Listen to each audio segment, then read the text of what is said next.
Hi folks, Dr. Rob CYWES. I am the Carb Addiction Doc.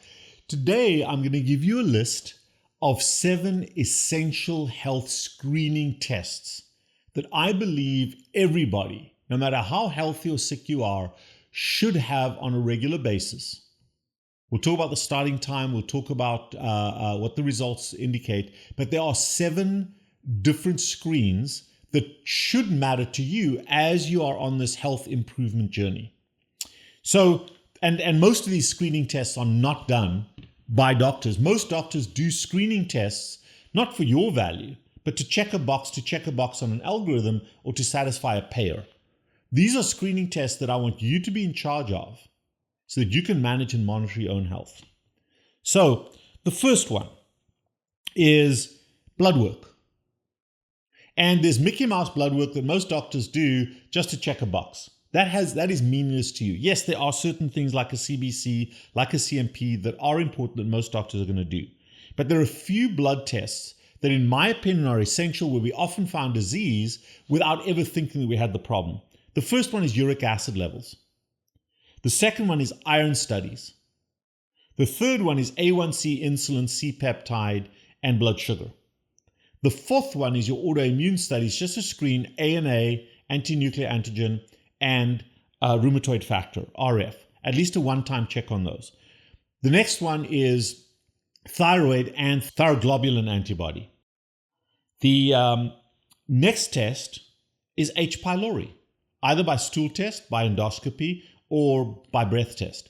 H. pylori is a very nasty bug that lives in the stomach that can cause bleeding, can cause ulcers, can cause cancer, can contribute to gastroesophageal reflux disease. So step 1 are the blood tests. And there are more, but having an educated metabolic health professional doing some of those blood tests. You don't have to do them that regularly. Some of them, if they're negative, they'll be negative forever, but at least do a screening test.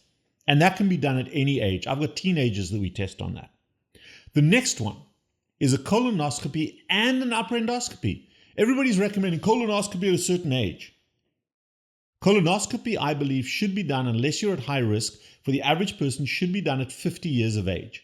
And if you're going to have a colonoscopy, at the same time, very simply, have them look from the top as well, so you've got a baseline.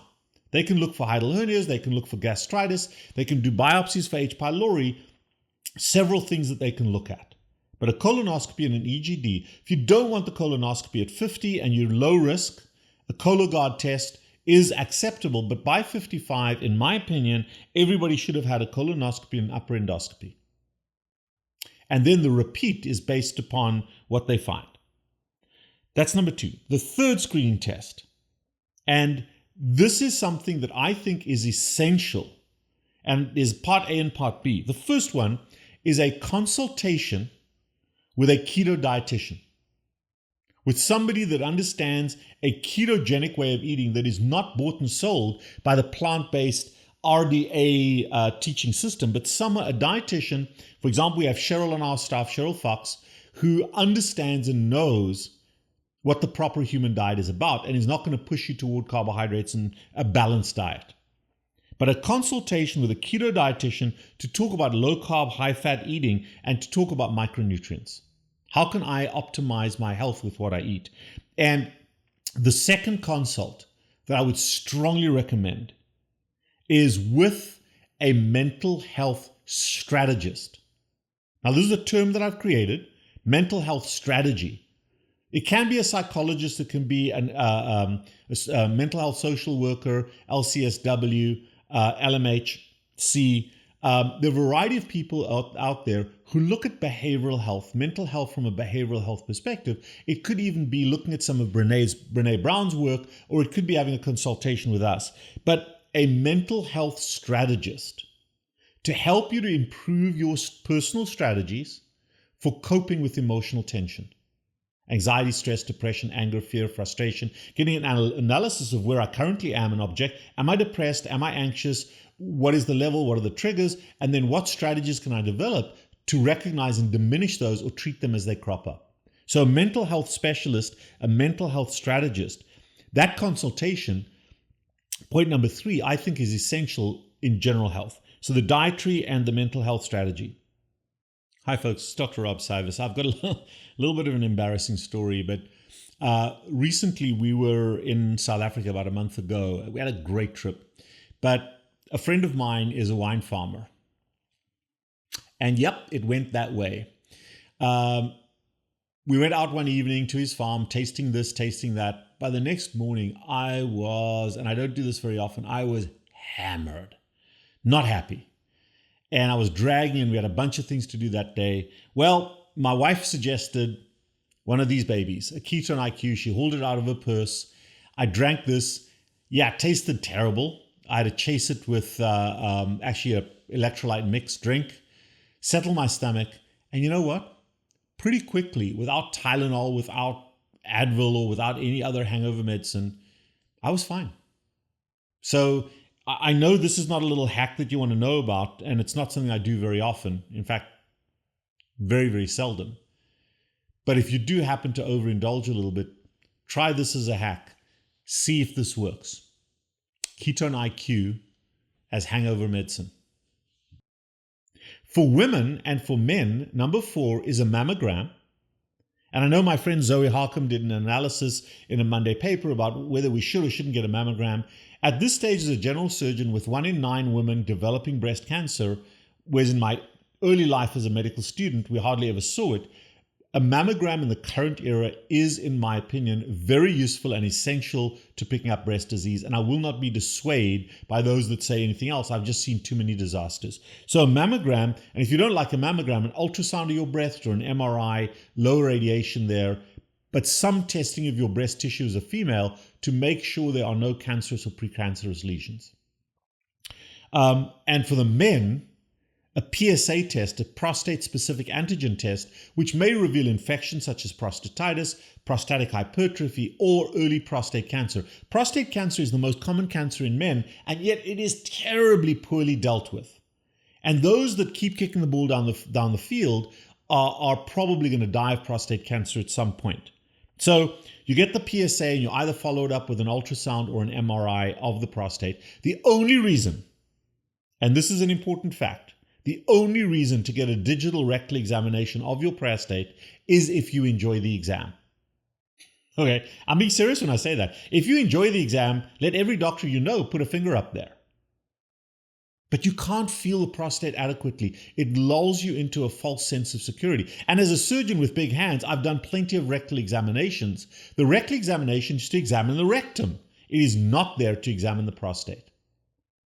It's inadequate.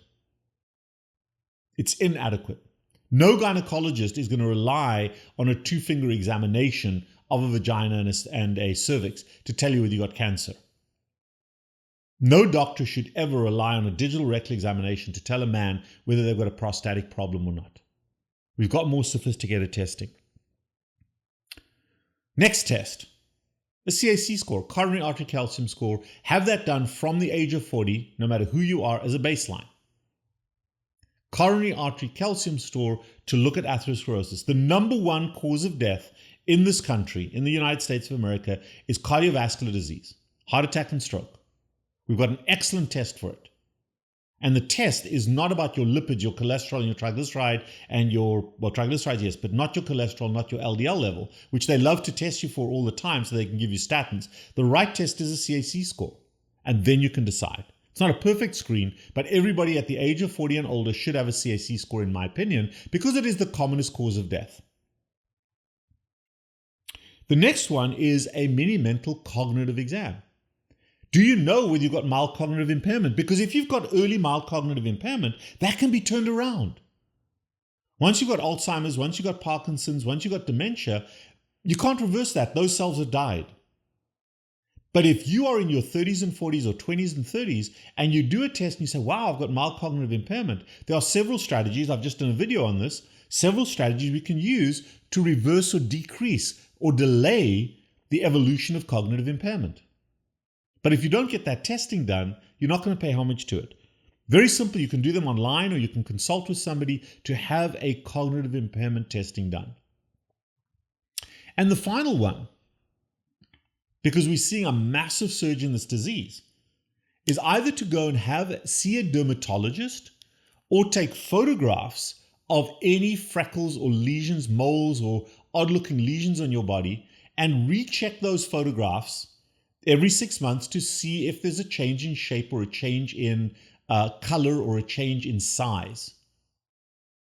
But skin cancer is very common and very preventable at an early stage.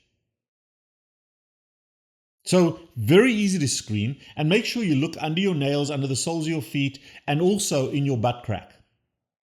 Because those are places where we see hidden melanomas, hidden cancers. But evaluating your own skin or seeing a dermatologist, and if you've got a family history, it might be worthwhile to see a dermatologist, even take a few punch biopsies to see whether or not you have a predisposition towards skin cancer. And then the final bonus thing, and this is a call to action. On a regular basis, doesn't have to be every day, on a regular basis, do some personal screens at home. Check your blood sugars, either with a CGM or with finger sticks. Check your ketone levels. Check your blood pressure. Check your pulse rate. And if your pulse rate is abnormal, look at your heart rhythm.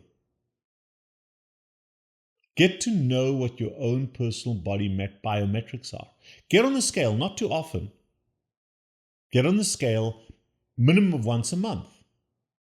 And see what your weight is so that you can choose or not choose to address it. And then the final screening test is get yourself buck naked in front of the mirror in the bathroom when you're alone or when you're with someone you really love, and look objectively at the shape of your body, and do this on a regular basis as motivation to address particular areas of your body.